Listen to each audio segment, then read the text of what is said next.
Uburyo bimeze ibyo bintu bizabiranga ahubwo ugomba kurya amabenye buri munsi nk'umupirizoni nawe ufatiye wanguye mu kazi kanje ngo hano hari utuzi none ibindi bikawungabanya amabenye buri munsi mu gitondo amabenye reka ntasinawe umupirizoni mani wowe ukumvaho urumva mani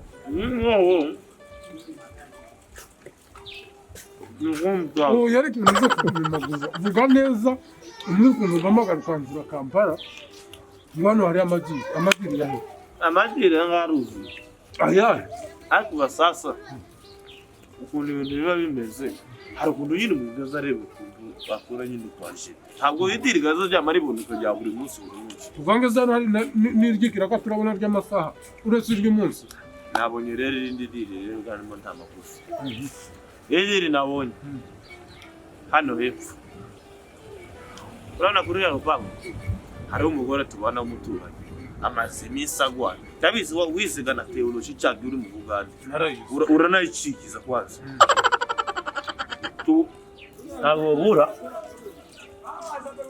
kama version kandi yo muri Bibiliya uwo buzi kumuka kama tugenda ariyo tumuhera ushiremo ikoti wamugenda wambara ikoti niba kandi tugenda kurira mugore wamuvuga ko waje ari ukuza uvuye mu Bugande kandi umugabo wiwe yitwa Kingungu wamubwira ati njiwe naje nzi n'izina ry'umugabo wese Kingungu witwa Runa wamubwira byose yabaga ntakuzi nanje ntitumenyeranye cyane Mara ushire mu ifest wamubwira ati nzangwere kwa biki n'ibiki ikinyama tugeze ingoko tuzatunamukuraho n'ifaranga urisiri ko wenda kasiteka no ndahunye apana muri iryo arafite gase nk'abandi bantu oya nimba uko bimeze tegerezwa ushaka ikoti ryo ushaka ikoti no kuwamu kwangu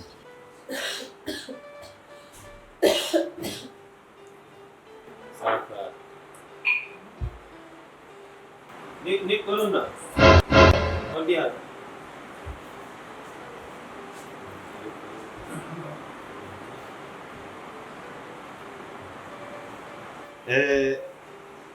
Narembo komeye hano Gecuru Mwebwe natwe twari tumeze neza kabisa nta kibazo Pastor nahanga rero kwa Madame Luna yo uyu nguyu ni umukecuru ari wambwiye none Madame Luna uyu nguyu ni pastor yitwa Focus avuye mu Bugande yarandera twari tuziranye tuvugana ku matelefone arambwira ko yari yaje ino hari ikintu yari yaje gukora ngo none hari umudamu nyine ngo yari yemiswe witwa Runa arambwira ngo niba no bamuzi azoza nzohamugeze nuko bimeze noneho nkuko mwene data yakubwiye je banita Focus ndakeka yakubwiye jewe ntuka ahantu bita Entebbe nari maze iminsi mu masengesho 46 pansenga nyine Imana irakunyereka ndaga umugabo yitwa Kingungu niwe kabisa Kingungwa naye kumbura ari umugabo w'inzobe cyane ubaye nka mugufi bukeya niwe kabisa none maze kukubona bitangira ubugenzi bwo kuza kwa gafla sinari mbifite muri porogaramu ndavuga ngo reka nze suriremo nyine na mwene data twari tumaze n'igihe tutabonana ariko zose no kwizera ko twabonanye ibintu biraza kugenda neza ubona Mose amaze gupfa Imana turanyosho uzima bwa mutorabije nuko rafite ikizere numva aho rugira ikizere imyaka warumaze ubwaye aho ngaho ni finish ndabiranze none rero twagiye mu bintu byinshi dutegerezwa gusenga kandi tugakora amasengesho y'iminsi 3 dusenga cyane kugira ngo gahunda yawe nikore nk'uko nayihawe ikindi utegerezwa gufata Bibiliya zivuga ngo gufata abantu neza biruta kuba iminsi 40 mu mahembe. Urumva rero tugomba gufata abantu neza kugira ngo tuba dukora gahunda twitayeho kandi dufite imbaraga z'umwuka n'iz'umubiri. Siko bimeze niko kuri pastor niko kuri ukoze gahunda ufite imbaraga z'umwuka zigahuje n'iz'umubiri ibintu kuriya bayipfuye, ariko ufite ibintu biri dabo umubiri n'umwuka gahunda zazigenda neza nk'uko zateganyijwe. Rero turasenga kandi iyo minsi 3 tuzosenga nta guhuma gusa, tuzaba dusenga duhumirije iminsi 3 irangira. Usibye ko tuba dufata pause y'amasaha 5 yo kuja kugira ngo twongerere imbaraga z'umubiri. Ko niko biba bimeze kandi nizere ko ibintu biza neza. Imana yanyeretse imaze iminsi myinshi aho ari ukuguru, ariko wari umaze iminsi myinshi hafi imyaka 6 urwaye ukavanga ku musoro, ariko uno munsi birananiye, ariko bivanye no kwizera. Dusomye muri Yohana 3:16 Yohana azavuga ngo kubw'urukundo Imana yakunze abari mu isi rwatumye itanga umwana wayo w'ikinege kugira ngo wizeye wese atarimbuka. Ni ukuvuga ngo nimba wizeye nta mpamvu yo kurimbuka, ni ukwizera gusa ibintu zawe bikagenda neza. Ni ukuvuga ngo natumwe n'Imana gahunda zibiri. Iya mbere ni ukumara iyo minsi 3 dusenga. Iya kabiri ni ukurya neza kugira ngo tugire imbaraga z'umubiri. Bitabujije ko ushobora gusenga ugafashwa ukampa n'iyi televiziyo. Ndabona muza mureberaho cyane utubumbu kandi ndi biba bikenewe cyane. Muza mureba ijambo mu bige gukurikirana imipira. Kuko ushizemo ijambo ry'Imana ngo rikagufasha urashobora kugira icyo rihindura muri wowe. Naho kubijanye n'imbaraga z'umubiri bitabujijwe ko uzana izo nyama z'ifarasi zibonetse, indagara zibonetse twazibangamiye kandi twumvishana ngo haba izumbi zumye kandi zanumva ngo zigira ibintu bijanye n'isupu zibonetse niho kandi zitanabonetse n'ifi zisanzwe twoza. Rero tutage muri byinshi reka dusenge kugira ngo dukore izindi gahunda zatuzanye. Ikindi ni uza kunyibutsa turangiza gusenga ndaguhamarika turandika amanika ahangaha tuyashira mu mazi mu mabi yayo kugira ngo ukuguru uri mu kuribwa kw'iburyo urava hano nimugoroba uramugenda n'amaguru uvangaha nk'iyi. Ariko pastor wambwiye ko ngwaye kugura ariko si ukuguru ndi mu kuri ukuboko. Ibyo ngibyo ntibigutera ikibazo kubera ko mba mfite amamesaje y'abantu batandukanye, wasanga uko kuguru mbonye ari ukundi mugore waha hepfo baraza kuhanjana, ariko ibyo ntibigutera ikibazo. Ukuguru bisabijana n'ukuboko ndango nuko bisabijana usengeye ukuboko n'ukuguru kuza kuronkeramwo imigisha kwagira mitende ndango nuko in the name of Jesus. Nuko nyine niko bimeze, nusenga ukanuye uzobazwa byinshi igihe twari duhumirije twadusenga. Rero nta gukanu uhumirize dusenge kugira ngo ibintu bigende neza kandi ushire mu bintu byo kwizera bitarimo kandi uvaye kibindi bintu. Turumvikanye tukoretse umugwa uri ahangaha umugirire neza umukize umusimbireho kandi ntumuvune. Nimba gwaye kuguru ariko ukiza n'ukuboko kuzogenderamo abe muzima kugira ngo ibintu bibashe kugenda neza kandi bitabujijwe ko yogira umugisha akazatanga buri kintu cyose yiyumviye. The name of Jesus. Hari ibintu mbonye bihabyinyagaza mu kuguru, hari ibintu mbonye bishitse akagira umutima mwiza bitabujijwe ko yogirirwa neza kandi ukuguru kwiwe kwizeye ko kuzogenda neza agakira akaba umuntu muzima ibintu byo bikagenda neza. In the name of Jesus. In the name of Jesus. In the name of Jesus. Ko ndabibona ukuntu yabigira kandi abisezera ibintu bigenda neza akire n'izina rya Yesu. In the name of Jesus. Ari igihe nyine bishika ugasanga umuntu yararwaye bwo kutizera ibintu byo bikagenda nabi, ariko wagize icyizere ibintu biza bigenda neza, amabo yose akaja ku murongo ariko kuba yahuye na pasiteri kandi watumwe n'Imana akaba yazanye gahunda zo kuva kure Entebbe Kampala, ibintu byo biraza kugenda neza. Rero nimba umuntu akubwiye ngo musenge kandi muhumirize, mutegerezwa guhumiriza kandi mugasenga kugira ngo ibintu ujanyuma bigende neza. Ko ndabibona biragiye mu maguru kandi usezere igihe rero wizeye ntagihe ibintu uza bitugenda neza, ibintu uza bigenda ku murongo kandi neza cyane, indwara wari ufite igakira, ibintu byose bikagenda neza. Igihe Yesu yari ari mu gashamba k'i Getsemane, ibyo yahahuriyeyo murabizi twavuga tunavugaho cyane, murabizi ibintu yahuriye nabyo mu gashamba k'i Getsemane. Yarahagaze umaze kwira, amaze kwirwanga, amaze ndango kubura iyo yerekera, amaze guhagarara ararira.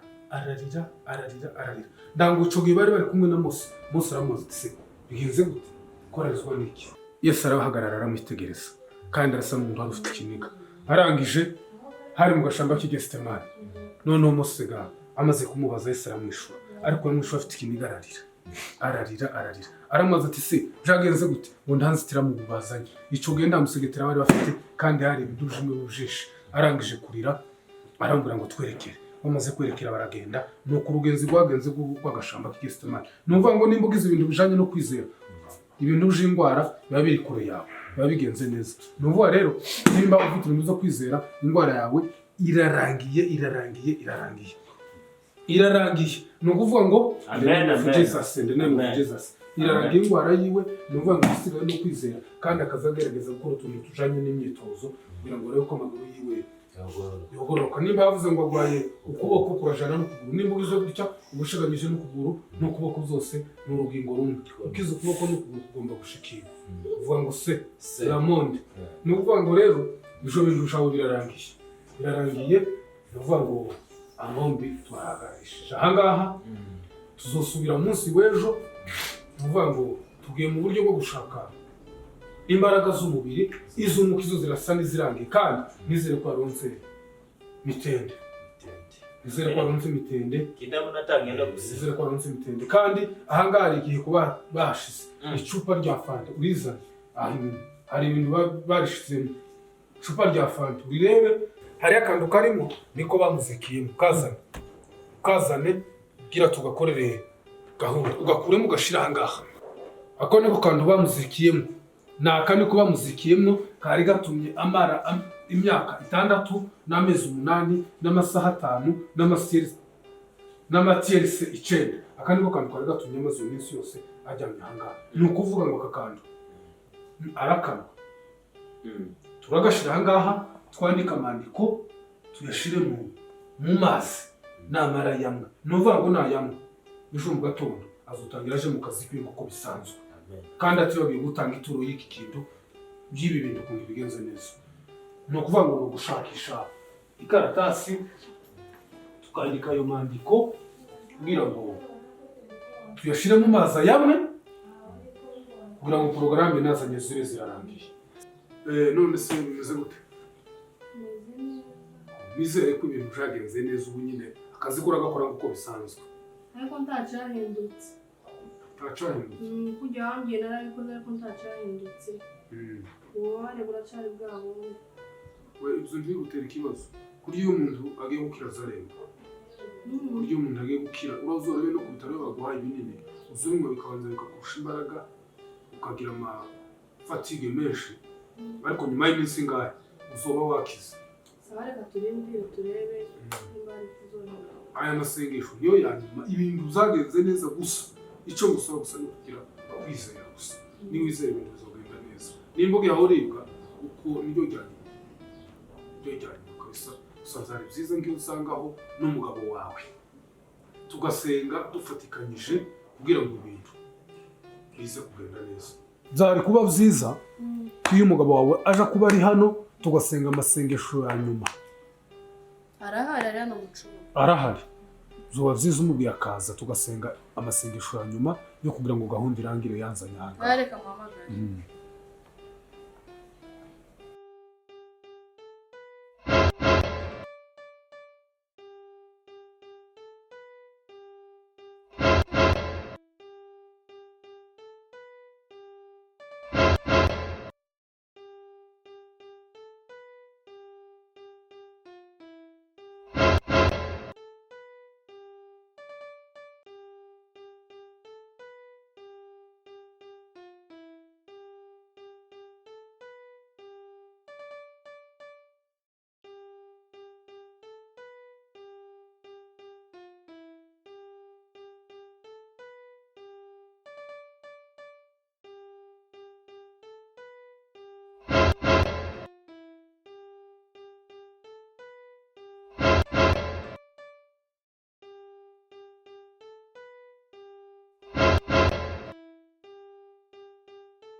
Dazara wiri korozera nuko niko bimeze amasengesho twizere ko agende neza.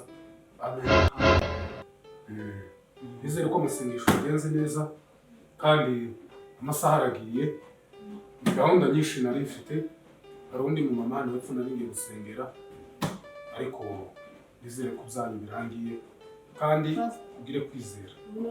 Uyu mugabo wawe ndamubonye kandi nari namweretse uyu nyine.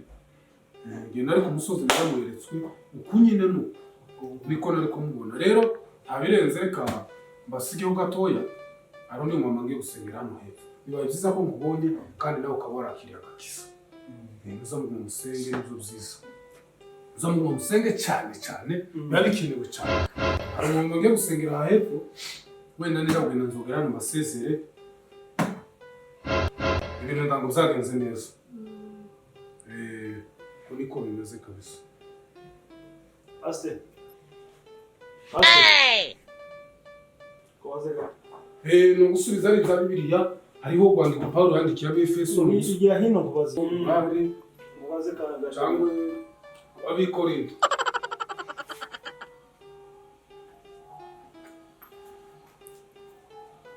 Nuko ngo kwandika Paulo yandikiye Ntabikorinto. Ntazishinganira nta fungura Nobel.